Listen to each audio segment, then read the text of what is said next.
धर्म, कर्म और भाग्य के जाल में फंसा एक योद्धा जिसे इतिहास दानवीर कर्ण के नाम से जानता है। लेकिन क्या आप जानते हैं कि उनके जीवन में एक ऐसा मोड़ आया जिसने उनकी पूरी नियति बदल दी? कर्ण क्षत्रिय नहीं थे, लेकिन उनका सपना था एक महान योद्धा बनना। वे जानते थे कि सबसे शक्तिशाली दिव्यास्त्रों का ज्ञान केवल परशुराम से ही मिल सकता है। लेकिन समस्या यह थी कि परशुराम केवल ब्राह्मणों को ही अपना शिष्य बनाते थे। अपने सपने को पूरा करने के लिए कर्ण ने स्वयं को ब्राह्मण बताने का निश्चय किया और परशुराम के समक्ष पहुंचे। परशुराम ने कर्ण को देखकर उसकी लगन और श्रद्धा को पहचाना। उन्होंने बिना देर किए उसे अपने शिष्य के रूप में स्वीकार कर लिया।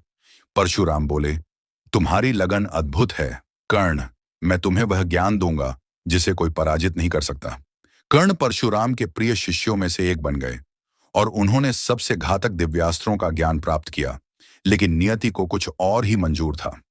एक दिन जब परशुराम विश्राम कर रहे थे, कर्ण उनकी गोद में सिर रखकर बैठे थे। तभी एक घटना घटी जिसने उनके पूरे जीवन को बदल दिया। एक कीड़ा आके कर्ण की जांघ पर बैठ गया और कीड़े ने कर्ण को इतनी जोर से काटा कि उनकी त्वचा से खून बहने लगा। लेकिन कर्ण हिले नहीं, क्योंकि वे नहीं चाहते थे कि उनके गुरु की नींद टूटे। पर तभी परशुराम जाग जाते हैं और देखते हैं कि कर्ण की टांग लहूलुहान हो रही है।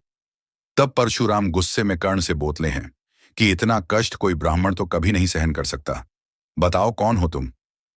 कर्ण समझ गए कि अब सच छिप नहीं सकता। उन्होंने सिर झुका लिया और अपनी असली पहचान बता दी। कर्ण बोले, गुरुदेव, मैं ब्राह्मण नहीं बल्कि एक सूत पुत्र हूं, पर मेरा अपराध सिर्फ इतना था कि मैं आपसे ज्ञान प्राप्त करना चाहता था।